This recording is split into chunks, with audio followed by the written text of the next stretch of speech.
नमस्कार विद्यार्थी मित्रांनो, तुम्हा सर्वांचं मिस्टर प्रोफेसर या यूट्यूब चॅनलवर मी स्वागत करतो. जसं की तुम्ही व्हिडिओ बघितलेलाच आहे की जो काही आज पेपर झाला 17 फरवरी 2025ला जो काही फिजिक्सचा पेपर झाला, तर या फिजिक्सच्या पेपरचा आपल्याला टोटल ॲनालिसिस करायचा आहे. ठीक आहे. आणि बघा, काही लोक म्हणतात डिफिकल्ट, काही मॉडरेट, असं काही नसतं. प्रत्येक क्वेश्चन, प्रत्येक पेपर म्हणजे तो तयार करत असताना जो काही लोक पेपर सेटर राहतात ते हुशार राहतात. इझी, मॉडरेट आणि डिफिकल्ट या तिन्ही लेवलचा विचार करूनच तो पेपर तिथं बनवला जातो. ठीक आहे. पेपरचं ॲनालिसिस आणि कंप्लीट सोल्युशन, याच्या लक्षात तुम्हाला कंप्लीट सोल्युशन यामध्ये मी देण्याचा प्रयत्न करतो. ठीक आहे. बघा, हा तुमचा जो काही आजचा हा पेपर होता, जो काही पेपर होता तो सुरुवातीला ते इन्स्ट्रक्शन्स वगैरे दिला आहे, मी त्यात काही डिटेल्स जात नाही. ठीक आहे. जो काही तुमचा पहिला सेक्शन होता, select and write the correct answers. Okay, multiple choice questions होता. If two systems are in thermally, म्हणजे जो काही तुमचा थर्मोडायनामिक्स चॅप्टर आहे या चॅप्टरवरचा क्वेश्चन होता. ओके, 10 न्यूमेरिकल्स, 10 मार्क आहे. Okay, 0th law of thermodynamics, A B सोबत आहे तर बी सी सोबत आहे तर ए सी सोबत, एकदम सिम्पल. ठीक आहे. बघा, त्याचं सोल्युशन तुम्ही इकडे बघू शकता. The 0th law of thermodynamics state that the two systems are in thermally. एकदम एकदम म्हणजे याच्यात काही मोठी अडचण नाही. हा multiple choice easy. In Bernoulli's theorem which of the following constant energy remains constant. ठीक आहे. जसं आपला जो म्हणजे तुम्ही इथे बघू शकता, पी प्लस हा rho v square plus rho g equals to constant. Okay, pressure, kinetic energy, potential energy remains constant. Okay, and this P is nothing but the one type of energy. Okay, maximum pressure, minimum pressure काय म्हणजे indicate करते energy. Clear. ठीक आहे. चला, त्यानंतर आपण next जो काही मल्टिपल चॉईस आहे त्याच्याकडे वळूया. बघा, which of the following material belongs to the diathermous substance glass. Okay, म्हणजे ग्लास हा क्लोजली आहे. ओके, बघा, diathermous substance allows radiant heat, thermal radiation to pass through it with a significant absorption. Glass is an example of such substance, whereas a metal like wood, iron, copper and not. ठीक आहे. म्हणजे जो काही thermal radiations आहे तो pass out होऊ देतो. ठीक आहे.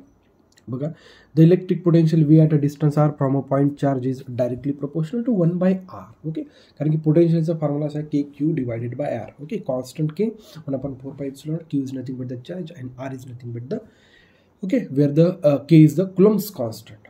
हे लक्षात, सिम्पल क्वेश्चन होता हा. Okay, 1/r. ठीक आहे, हा त्याचा. त्याच्यानंतर बघा, which of the following equation gives the correct estimation of internal resistance of a cell by using the potentiometer. बघा, तुम्ही जर याचं जर बघितलं तर हा रिलेशन आहे, R equals to capital R. Okay, divided by. Okay, आता या फॉर्मॅटमध्ये आहे. ओके, हा जो काही हा ऑप्शन आहे. ओके, 3rd नंबरचा. बघा, इथं तुम्ही बघू शकता, हा जर आपण क्रॉस मल्टिप्लिकेशन जर केला तर तोच ऑप्शन बनून राहिला. ठीक आहे. चला, काही हरकत नाही. बघा, त्यानंतर नेक्स्ट घ्या. बघा, in electron, proton and alpha particle and hydrogen atom 3 घेतलेलं आहे. Okay, subatomic particles are moving with the same kinetic energy. The associated de Broglie wavelength will be the longest. Okay, कोणत्या पार्टिकलसाठी डी ब्रोग्लीज वेवलेंथ काय म्हणू शकतो. Okay, बघा, the इलेक्ट्रॉनसाठी राहते, कारण की बघा तुम्ही फॉर्म्युला बघू शकता, de Broglie's wavelength equals to H square root of 2. Okay, where H m the mass of particle, Planck's constant, K is the kinetic energy. Since the mass of the electron is the smallest among the given particle, that is the hydrogen and the alpha particle. बघा, आणि mass आणि de Broglie वेवलेंथमध्ये inversely relation आहे. Mass जास्त तर wavelength कमी. That's it. Therefore sorry longest. Okay, therefore the electron have the longest. इथं बघा, मी इथं दिलेलंच आहे. Since the mass of the electron smallest among the given particle, the de Broglie is the longest for the electron. Square रूटमध्ये आहे तो. इथं लक्षात, एकदम सिम्पल. चला, नेक्स्ट बघा, the gate which produce high output when it both inputs are high. मग असा कोणता गेट आहे. ओके, हाय आउटपुट द्यायचा आहे, हाय इनपुट देतो. बघा, इथे 1 1. ओके, 0 0 साठी 0, 0 1 साठी 0, 1 0 साठी 0. जेव्हा आपण हाय इनपुट देतो, हे only it is possible in the case of and gate. Okay, हायवर हाय देतो. That's it. आहे की नाही. बघा, नेक्स्ट बघा, the power rating of a ceiling fan rotating with a constant of torque U 2 newton metre with an angular speed of 2π radian per second will be. ठीक आहे, त्यांनी आपल्याला जी काही विचारलं. बघा, the power of rotating system is P equals to T into omega, where T is आपल्याला दिलेला आहे 2 न्यूटन मीटर आणि omega 2 pi radian per second. Bus that's it. तो डायरेक्ट व्हॅल्यूज टाकायच्या ह्याच्यात. ठीक आहे. जो काही टॉर्क कॉन्स्टंट होता आणि जी काही अँग्युलर स्पीड होती डायरेक्ट घेतलं पॉवर. Simple formula. ओके. त्यानंतर बघा हा 9व्या नंबरचा न्यूमरिकल म्हणतो मल्टिपल चॉईस क्वेश्चन. ठीक आहे. बघा string of length 2 metre is vibrating with the 2 loops, the distance between the node and the adjacent antenna. Okay. त्यासाठी आपण हा फॉर्म्युला यूज केला. एकदम डिटेल नाही जात मी. ओके. प्रत्येक गोष्ट समजून सांगणं मुश्किल आहे. Okay. L be the length, जे काही 2 डिस्टन्स होते त्याचं लेंथ आपल्याला 2 मीटर दिला आहे. या 2 मीटरच्या लेंथमध्ये ती व्हायब्रेट होते आणि 2 लूप तिथे क्रिएट करत आहे. ओके. बघा n is nothing but the loop and lambda is nothing but the wavelength, lambda divided by 2. बघा एलची आणि एनची व्हॅल्यू टाकली तर लॅम्बडाची व्हॅल्यू 2 मीटर. ठीक आहे. आणि the distance between the successive node and antinode किती राहते, लॅम्बडा बाय 4. लॅम्बडाची व्हॅल्यू किती आहे, 2. 2 भागिले 4 म्हणजे 0.4. Simple formula. ओके. चला बघा मी थोडं फास्ट याच्यासाठी घेत आहे कारण की आपल्याला भरपूर काही बोलायचं आहे. ठीक आहे. A transformer increases an alternating EMF from 220 volt to 880 volt if the primary coil has the 1000 turns, the number of turns in the secondary coil. ठीक आहे. हा जो काही फॉर्म्युला आहे, primary voltage okay to the secondary voltage, primary turns to the secondary turns. बस primary voltage secondary voltage दिलेला आहे आणि आपल्याला प्रायमरी नंबर्स दिलेला आहे, सेकंडरी नंबर्स म्हणून क्रॉस मल्टिप्लिकेशन. That's it. खूप काही मोठी अडचण नाही. बघा मल्टिपल चॉईस क्वेश्चन्स आपण असंही नाही बघू शकत की लिटरली एकदम इझिली होते किंवा फार डिफिकल्ट नव्हते. बघा तुम्ही जर सुरुवाती जर मल्टिपल चॉईस जर बघितले ओके, हे 2-3 म्हणजे स्ट्रेट फॉरवर्ड, हा झाला त्याच्यानंतर हा झाला. ठीक आहे. याच्यावर थोडा विचार करायला लागला. जर फॉर्म्युला माहिती राहता आहे म्हणजे 5 न्यूमेरिकल्स अतिशय इझी होते. ठीक आहे. याला थोडं चेक करावं लागलं, यालाही थोडं चेक करावं लागतं, परंतु अँड गेट तुम्हाला माहिती राहायचं सहसा. ठीक आहे. इथे आणि म्हणजे 1-2 न्यूमेरिकल्स मल्टिपल चॉईस क्वेश्चनमध्ये तुम्हाला थोडा मेहनत करावं लागले, बाकी स्ट्रेट फॉरवर्ड न्यूमेरिकल्स होते. बघा आता आपण answer the following questions 8 mark आहे. ठीक आहे. आपल्याला 8पैकी 8ही या सगळ्यांचा आपल्याला ॲन्सर द्यायचा आहे. ठीक आहे. चला नेक्स्ट बघा. पहिला जो होता बघा, माझी थोडीशी नंबरिंग वेगळी झालेली आहे त्याच्यामुळे त्यात काही टेन्शन घेण्याचं कारण नाही. मी स्टेप बाय स्टेप तुम्हाला साईड बाय साईड दोन्ही व्हॅल्यूज सांगत आहे. At what temperature the surface tension off the liquid becomes 0. At the critical temperature of the liquid the surface tension off the liquid becomes 0. Okay. त्याचं हे थोडंफार proof. Okay. Surface tension off liquid decreases in the temperature and becomes 0 at a critical temperature. ठीक. म्हणजे जसं जसं liquid decreases होते increasing temperature and becomes 0. Okay. At this point, the distance between the liquid vapor and the paper becomes no surface tension. ठीक है. Define the self-inductance. Self-inductance is the property of a coil, okay, or you can say the circuit that opposes the change in the current flowing through it by the induced electromotive force, that is EMF. Therefore, induced EMF equals to minus L into di by dt. Standard definition आहे. Okay. बघा यात काही problem नाही राहिला पाहिजे self इंडक्शनचा. ठीक आहे. याच्यामध्ये थोडाफार तुम्हाला वाटतं कधी कधी कन्फ्युजन, इथं कोणत्याच प्रकारचं कन्फ्युजन राहिलं नाही पाहिजे. ठीक आहे. अपोज करते. ठीक आहे. चला त्यानंतर बघा third, what is the work done by an external uniform magnetic field. इथं 0च पाहिजे, perpendicular the velocity of the moving. बघा हा फॉर्म्युला आहे. Force equals to Q into V into B. Okay. Charge झाला, व्ही वेलॉसिटी झाली, B magnetic field झाला. Work डनचा फॉर्म्युला आहे फोर्स इंटू डिस्प्लेसमेंट. ठीक आहे. आता काय झालं, हा थीटा. ओके. अँगल कितीचा येत आहे 90 degree. cos 90 0. That's it. Work done 0. हे ना. थीटा किती घेतला 90 डिग्री, परपेंडिक्युलर आहे सांगितलेलं आहे. ओके. म्हणजे याच्यातही खूप मोठा इश्यू यायला नको. म्हणजे काय म्हणू शकतो, सिम्पल आहे. हे काय आहे, सिम्पल आहे. ठीक आहे. चला त्यानंतर next, what do you mean by the thermodynamic system. ठीक आहे. थर्मोडायनॅमिक्सचा हा क्वेश्चन अतिशय सिम्पल राहायला पाहिजे. ठीक आहे. बघा, a thermodynamic system is a specific region, okay, in a space, okay, chosen for the study where the energy and the matter interactions are analyzed. अख्ख्या थर्मोडायनॅमिक चॅप्टरमध्ये आपण त्याच गोष्टी केल्या की एनर्जी आणि मॅटर या दोघांच्या इंट्रॅक्शन्समध्ये आपण काय केलं, analysis. That is the thermodynamic system. मग त्याच्यात सेपरेटेड बाउंड्रीज आहे की नाही, it is separated from its boundaries by the boundaries which can be. मग ओपन सिस्टम आहे, क्लोज सिस्टम आहे, आयसोलेटेड. ठीक आहे. ओपनमध्ये एक्सचेंज ऑफ हीट पॉसिबल, क्लोजमध्ये नाही. आयसोलेटेडमध्ये no exchange of heat, energy and matter. ठीक आहे. चला बघा त्यानंतर what is the value of B called when H equals to 0 in the hysteresis loop. बघा the value of B H equals to in this loop is called the remnant magnetization or remanence. Okay चला next. Okay बघा हा simple होता. Angle of बँकिंगचा जो काही formula tan theta equals to v square upon gr, where v is the speed, acceleration due to gravity and r is the radius of curvature. जेव्हा आपण एखादी गाडी म्हणा कर रोडवर जेव्हा आपण टर्न करण्याचा प्रयत्न करतो, that is nothing but the radius of curvature. Simple formula होता. यात काही मोठी अडचण नाही आली पाहिजे. रोटेशनल डायनामिक्स तुम्ही फर्स्ट चॅप्टरमध्ये 12वीच्या या गोष्टी शिकलेल्या आहात. चला बघा त्यानंतर calculate the electric field intensity at a point just near the surface of the charge plane at C आणि आपल्याला हे डेन्सिटी दिलेली आहे. बघा हा formula equals to sigma upon 2 epsilon naught. सगळ्या गोष्टी दिलेल्या आहे. बघा सिग्मा इथे दिलेला आहे आपल्याला. ठीक आहे 2 pi epsilon naught permittivity free space या सगळ्या व्हॅल्यूज आहे. त्या व्हॅल्यूज घेतल्या आणि डायरेक्ट पुटअप केला. Find to 10 power 8 newton per coulomb. This is the electric field intensity near the surface of the plane sheet. That is find to 10 power 8 newton per coulomb. ठीक आहे याच्यात काय म्हणू शकतो फॉर्म्युला माहीत राहणं खूप गरजेचं आहे. आणि equals to sigma upon 2 epsilon naught हा फॉर्म्युला तुम्हाला माहीत नाही अशातली गोष्ट नाही आहे. ओके कारण की म्हणजे रेग्युलर जर अभ्यास केला तर त्याच्यात खूप काही मोठी अडचण यायला नको. ठीक आहे find the kinetic energy of 1 liter of an ideal gas at standard temperature and pressure. बरं काय म्हणू शकतो गोष्ट सिम्पल आहे फॉर्म्युला सिम्पल आहे परंतु कॅल्क्युलेशन्स खूप मोठं आहे. बघा kinetic energy at standard temperature and pressure 3/2 nRT. Number of moles R is nothing but the तो constant and it is nothing but the temperature. ठीक आहे बघा गिवन गोष्टीवरून 1 लिटरवरून आपण जे काही number of moles find out केले दॅट इज ओके. मग सरळ 3/2 N is nothing but the number of moles R the constant आहे ऑलरेडी. ठीक आहे याच्यात काही प्रॉब्लेम आहे. आणि it is nothing but the temperature. Standard temperature म्हणजे काय 273 केल्विन. That's it. कॅल्क्युलेशन्स आहे. ओके कॅल्क्युलेशनचा भाग आहे त्याच्यामुळे इथं वेळ जातो या न्यूमेरिकलमध्ये म्हणजे वेळ जातो याच्यात. ओके आणि 8 होते आणि 8 कंपल्सरी होते त्याच्यामुळे इथे तुम्हाला ऑप्शन नव्हता की मी हा इन्क्लूड करू शकतो हा एक्सक्लूड करू शकतो. येतं लक्षात. ओके वेळ जाते यामध्ये काय ना वेळ जातो. चला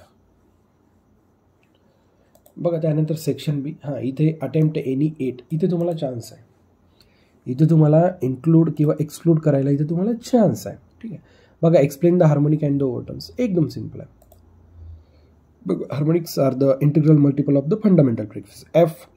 okay 2f 3f and so and 4f. Okay त्याला हार्मोनिक्स. ओव्हरटोनमध्ये काय राहते excluding the fundamental frequency or you can set that the higher than the fundamental frequency. बघा इथे डिफाईन केलेलं आहे. ओके म्हणजे एफ सोडून 2f 3f and so that's it. Okay Newton's. त्यानंतर बघा सेकंड क्वेश्चन होता using Newton's law of viscosity for the streamline derive expression for the coefficient of viscosity. Okay Newton's law of viscosity state that eta a dy upon applied force, coefficient of viscosity, area of the fluid and velocity gradient. Okay change in काय म्हणू शकतो त्याला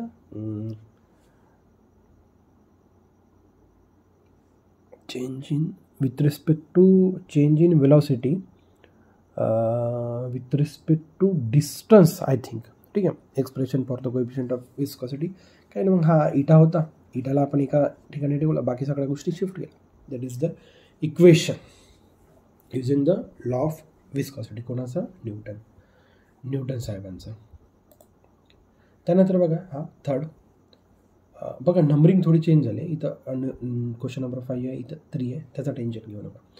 state the formula for the magnetic induction produce by a current in a circular arc of a wire. Hence find the magnetic induction at the centre of the current carrying.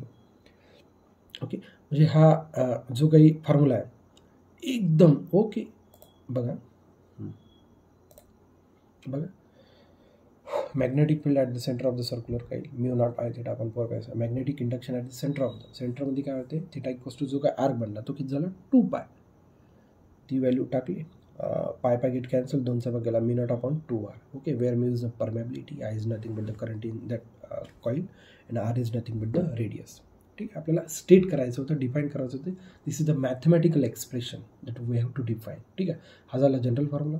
पण आपल्याला सेंटरवर विचारलं. Okay for a circular loop theta equals to 2 pi म्हणजे पूर्ण circular area ना पूर्ण काय तो पूर्ण सर्क्युलर एरियाला. ठीक आहे चला state and prove the law of conservation of angular momentum. Simple आहे. Okay. The total angular momentum of a system remains constant if no external torques act on it. Therefore, L equals to moment of inertia of angular velocity. Okay, remains constant म्हणजे angular momentum कसं राहते constant. Okay, म्हणजे जो काही न्यूटनचा second law आहे तोच हा नाही सॉरी अँग्युलर मोमेंट आहे तो लिनियर मोमेंट येतं लक्षात.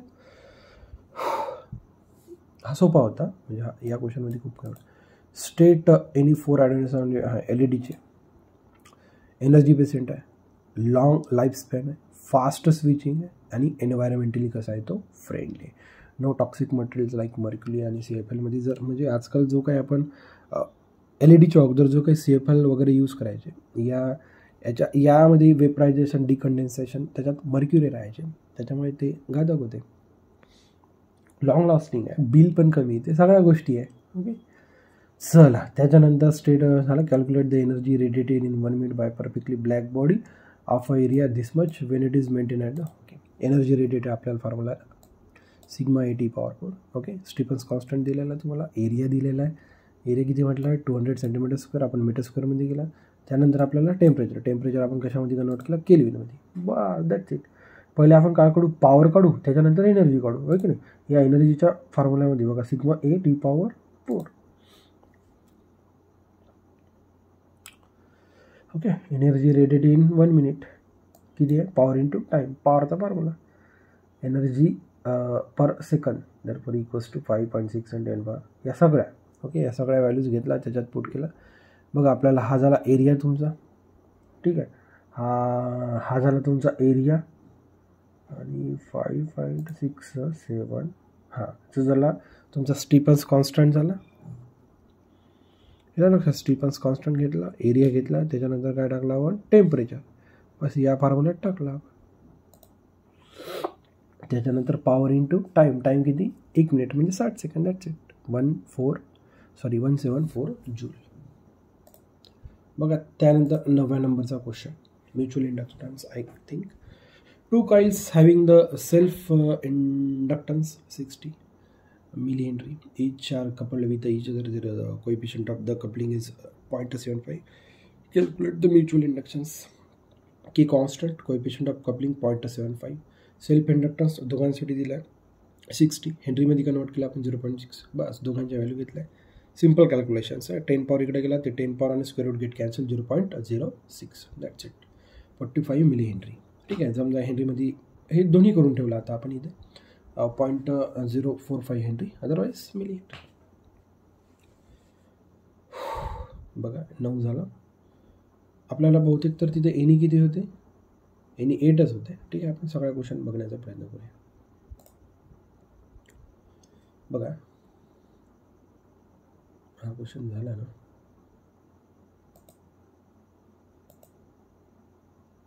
झाला. In a series of LCR circuit, if resistance, inductive reactance and the capacitor reactance are 3 ohm, 8 ohm and 4 ohm respectively, calculate the phase difference between the voltage and the current. काही हरकत नाही. बघा जो काय resistance दिला आहे तो 30 ओम, inductive reactance 80 आणि कॅपॅसिटिव्ह रिॲक्टन्स. ओके म्हणजे काय कॅपॅसिटरमध्ये असणारा रेजिस्टन्स आणि इंडक्टरमध्ये असणारा रेजिस्टन्स त्याला आपण इंडक्टिव्ह आणि कॅपॅसिटिव्ह रिॲक्टन्स म्हणतो. ठीक आहे. बघा इम्पिडन्सचा formula Z equals to square root of R square ब्रॅकेटमध्ये XL minus XC whole square. आपण सर्वप्रथम काय फाइंड आउट केला इम्पिडन्स का बरं फाइंड आउट केलं. बघा आपल्याला काय करायचं phase angle in between the voltage and the current. ठीक आहे. देअरफोर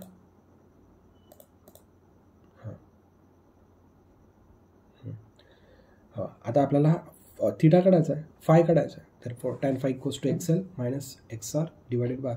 ॲक्च्युली हे डायग्रॅमॅटिकली खूप छान लक्षात आलं असतं. ठीक आहे. तुम्ही म्हणजे डायग्रॅमॅटिकली आपण आता आपलं इथे मी नाही सांगू शकणार आत्ता, पण डायग्रॅमॅटिकली जेव्हा तुम्ही शिकला असणार या सगळ्या गोष्टी इझी होत्या. ठीक आहे. काही नाही मग हे XL आणि XR ह्या सगळ्याच्या व्हॅल्यूज घेतल्या आपण, त्या व्हॅल्यूज तिथं पुटअप करून टाकल्या. मग एकदम सिम्पल आहे. ठीक आहे. हे सगळे कॅल्क्युलेशन्स केले मग थीटा इक्वल्स टू 4/3. ओके तुम्हाला इथं थोडंसं लॉक टेबल यूज करावं लागणार. State the advantages of the potentiometer of the voltmeter. ठीक आहे. चला बघून घ्या. High accuracy no loading effect, use for the calibration. Okay, बघा आता हा आपल्याला किती मार्काचा क्वेश्चन आहे? 16 मार्काचा आहे ना, 2 मार्काचा एक क्वेश्चन आहे. त्याच्यामुळे काय तुम्ही 4 पॉईंट लिहायलाच पाहिजे. 4 पॉईंट कंपल्सरी. येतं लक्षात? चलो ॲडव्हान्टेजेस झाले.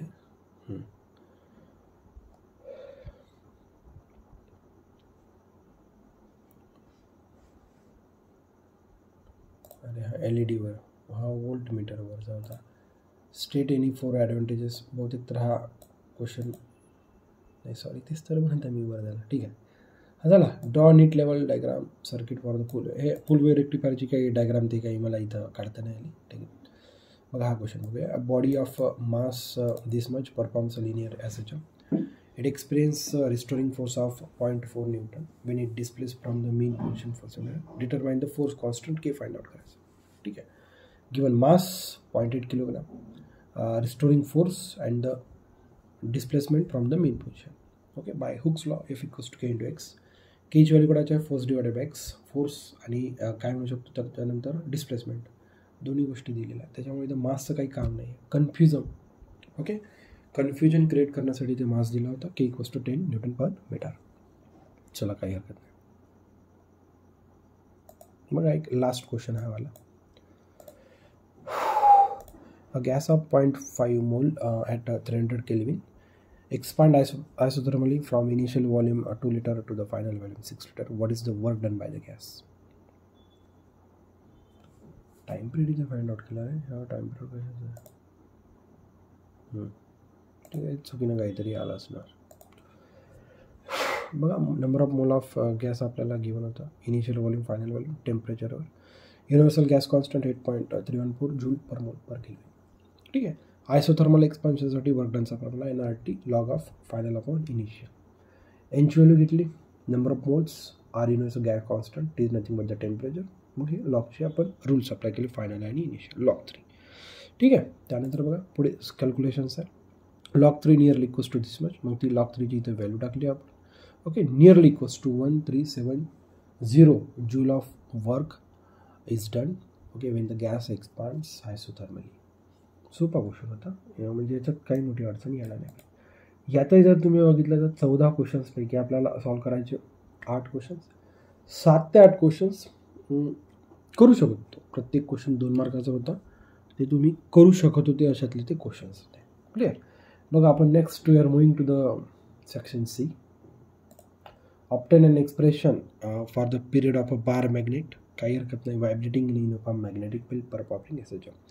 बार मॅग्नेट आहे, SHM परफॉर्म करतो. याच्यासाठी आपल्याला टाईम पिरियडचा, ठीक आहे, एक्सप्रेशन फाइंड आउट करायचं. Okay, when a bar magnet suspend freely in uniform magnetic field undergoes SHM, no problem. Okay, step 1, torque acting on the bar magnet, that is T equals to minus mb sin theta. Okay, where m is the magnetic moment and b is the magnetic field and theta, okay, is the angle. Okay, म्हणजे जो काय आपण angular displacement करताय तो खूप अतिशय small आहे. बघा, स्मॉल अँग्युलर डिस्प्लेसमेंटसाठी साइन थिटाने इक्वल्स टू थिटा आपण कन्सिडर करू शकतो. आणि this is the form K equals to minus theta where K is equals to indicate the simple harmonic SHM.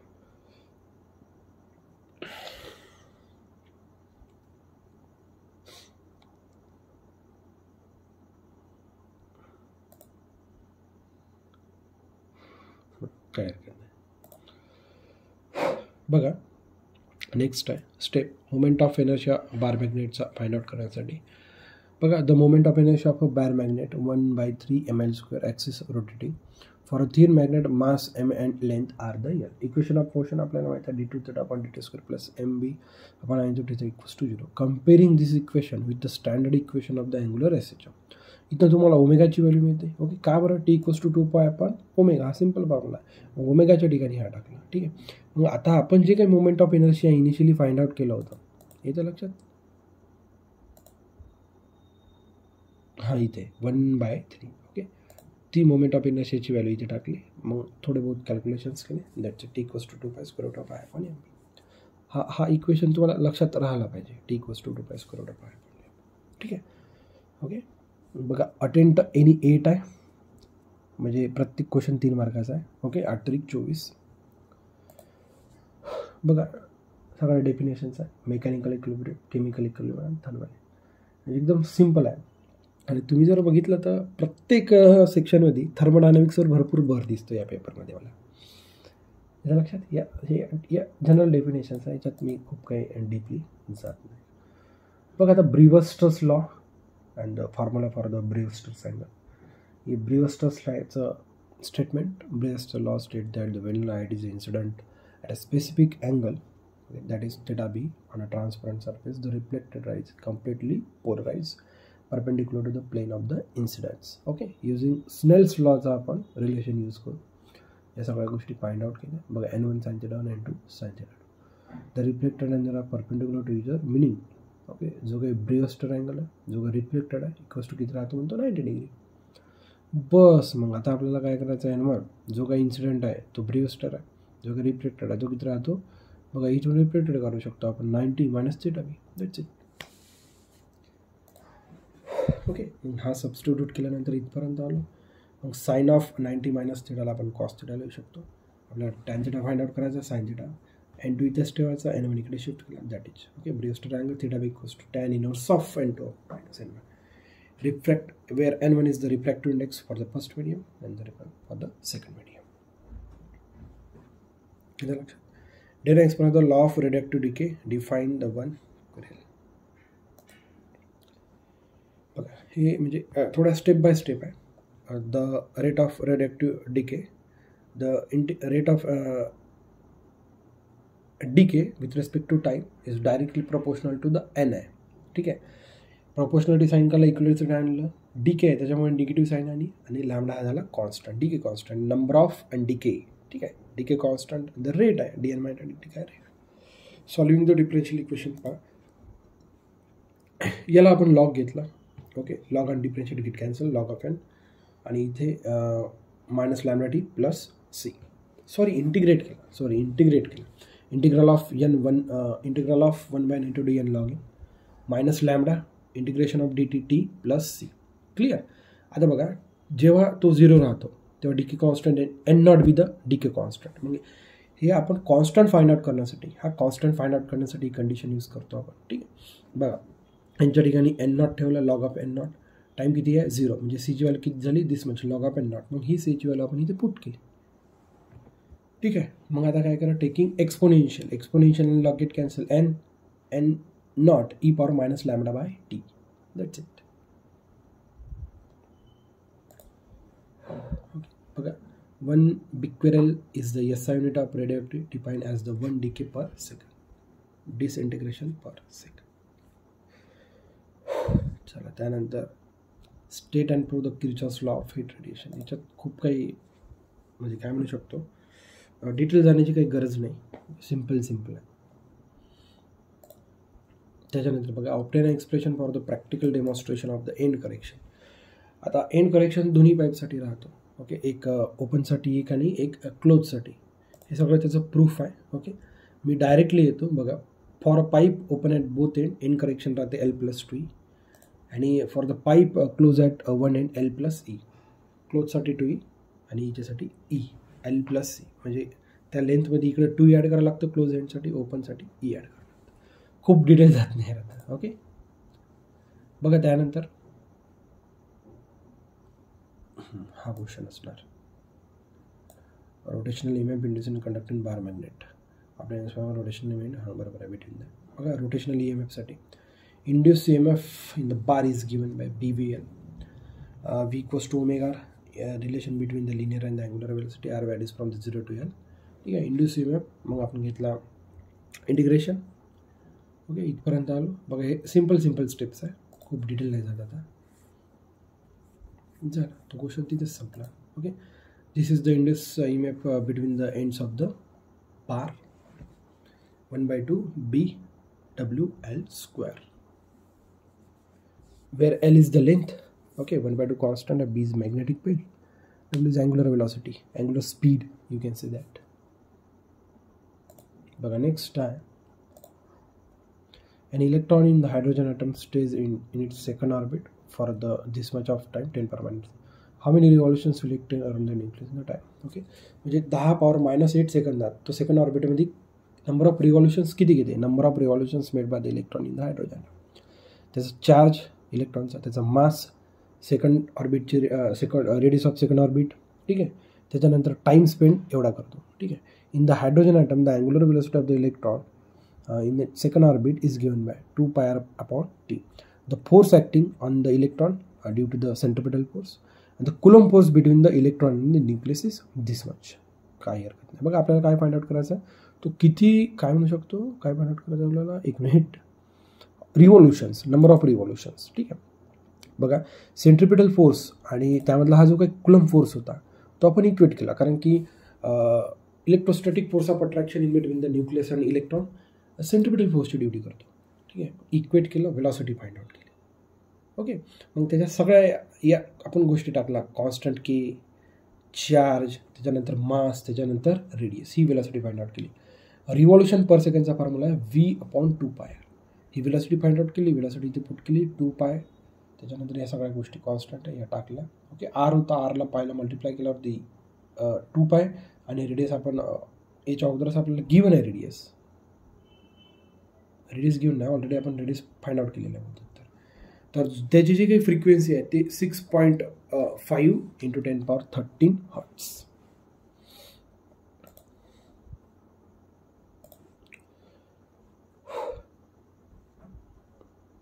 Sorry, आपण तिथं फ्रिक्वेन्सी फाइंड आउट केली, रिव्हॉल्युशन पर सेकंड. ओके, पूर्ण नाही झाला क्वेश्चन आहे की नाही. Now the number of revolutions per second v/2πr.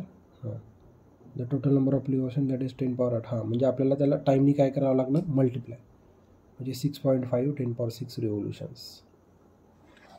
काही हरकत नाही.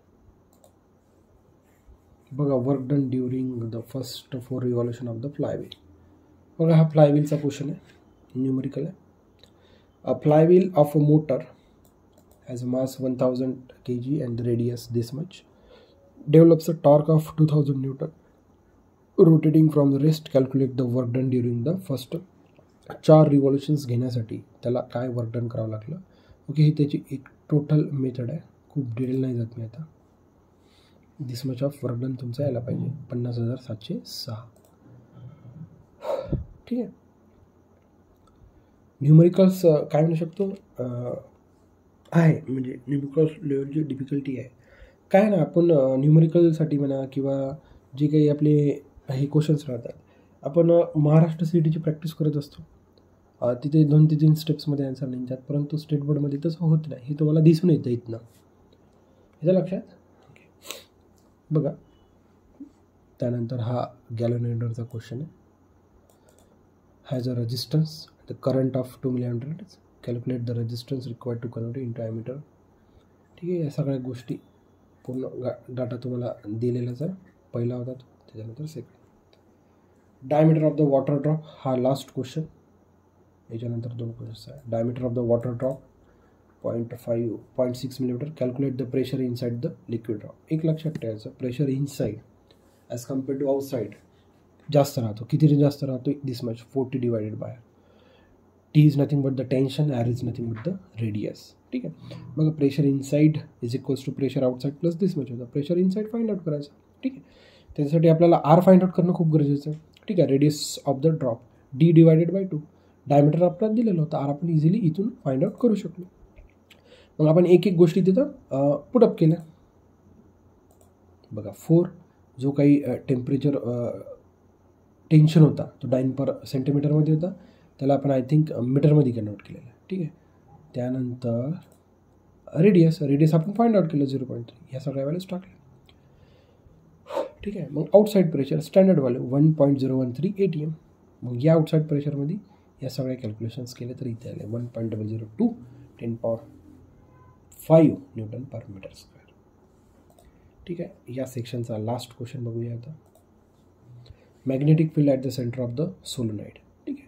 ह्याच्यात म्हणजे खूप काही डिफाईन नाही करत. ओके, तो फॉर्म्युला होता, त्या फॉर्म्युल्यात या सगळ्या गोष्टी दिलेल्या होत्या, त्या सगळ्या गोष्टी आपण घेतल्या.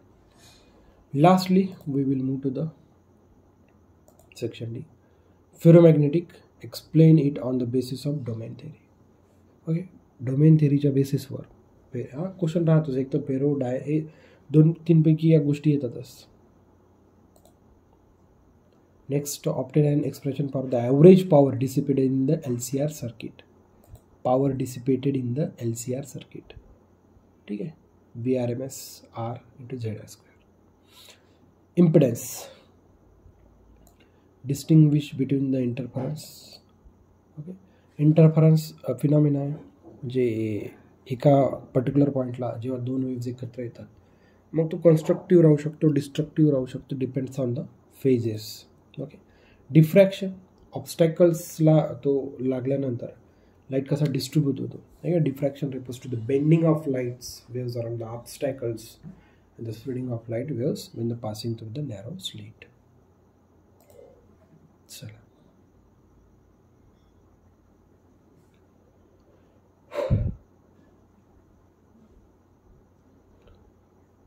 त्याच्यानंतर डिफाईन तर करायला सांगितलं. त्याच्यानंतर त्यांनी यंग्स डबल स्लिटचा एक न्यूमरिकल घेतलं. ठीक आहे, इथं तुम्हाला एनी 3 आहे, प्रत्येकी याला 4 तुम्हाला मार्क आहे. त्याच्यानंतर तो जो काही यंग्स डबल स्लिट आहे यामध्ये आपल्याला काय फाइंड आउट करायला सांगितलं आहे, आपल्याला त्याला fringe separation that is theta. Okay, वॉटरमध्ये होता तो. So 0.1 degree celsius. State the Einstein's photoelectric equation and mention the physical significance of the each term involved. The wavelength of the incident. बघा, तुम्हाला म्हणजे फोटोइलेक्ट्रिक इक्वेशन तो define करून दाखवायचा आहे आणि हा तुम्हाला न्यूमरिकल सॉल्व करायचा आहे. Okay, energy of a photon is equals to work function plus the kinetic energy of the electron emitted from that particular plate. Work function define by the phi, kinetic energy half mv². मग या सगळ्या त्याच्या ज्या काही quantities आहे, physical quantities, ते define केल्या. आणि त्यांनी एक आपल्याला क्वेश्चन पण विचारला, आपल्याला दिलेली होती वेवलेंथ 4000 अँगस्ट्रॉम. H आणि C, this is the constant, Planck's constant 6.623, आणि C is nothing but the speed of light टाकली. एनर्जी किती आहे त्या फोटॉनची, 4.97. जो काही वेवलेंथ यूज केला त्या पर्टिक्युलर लाईटसाठी, तर त्या पर्टिक्युलर लाईटचा जो काही फोटॉन होता त्याची एनर्जी राहणार 4.97 10⁻⁹ जूल. क्लिअर. बघा, state any 4 uses of a Van der Graaf generator. This is the 4 uses of Van der Graaf generator, and they have, म्हणजे डिसेक्शन इतका भारी आहे, तुम्हाला एक्सप्लेन नाही करावं लागणार. जसं हे 2 खूप सॉल्व करण्यासारखे होते, LCR आणि हे 2. ठीक आहे, त्याच्यानंतर नेक्स्ट जर तुम्ही तिन्ही बघितलं तर डिफाईन करणं आलं, तुम्हाला सॉल्व करणं पण आलं. ठीक आहे. ओके, बघा, इथं आपल्याला जो काही डिस्प्लेसमेंट करंट विचारला होता त्याचा फायनल आन्सर आहे 3.54 ॲमीटर. फॉर्म्युला सिम्पल होता. ठीक आहे, या फॉर्म्युलात सगळा इप्सिलॉन नॉट ए कॉन्स्टंट आहे. त्याच्यानंतर ए तुम्हाला गिवन दिलेला होता, नंतर d/dt गिवन आहे सगळ्या या गोष्टी. जर घेतल्या आहे बघा, रेट, चेंजिंग रेट, या सगळ्या जर गोष्टी घेतल्या, फॉर्म्युला याच्यासाठी खूप मोठा नाही आहे. ठीक आहे, बघा, अशा प्रकारे म्हणजे पूर्ण पेपर आपण ॲनालिसिसही केला, कोणत्या प्रकारचे क्वेश्चन्स आले, कुठनं क्वेश्चन्स आले, आणि प्रत्येक याच्यावर कम्प्लीट एक सोल्युशन देण्याचा आपण प्रयत्न केला. ठीक आहे. ओके, जेन्युइन प्रयत्न केला आपण, की जेवढं जमतं आपण तेवढं तिथे करण्याचा प्रयत्न केला. आता लक्षात, अशा प्रकारचा तुमचा आजचा हा पेपर होता. ठीक आहे. जर तुम्हाला नक्कीच जर आपला हा उपक्रम आवडत चालला असेल तर नक्कीच मिस्टर प्रोफेसर या यूट्यूब चॅनलला लाईक, शेअर, सबस्क्राईब करायला विसरू नका. So thank you for watching. See you in the next video.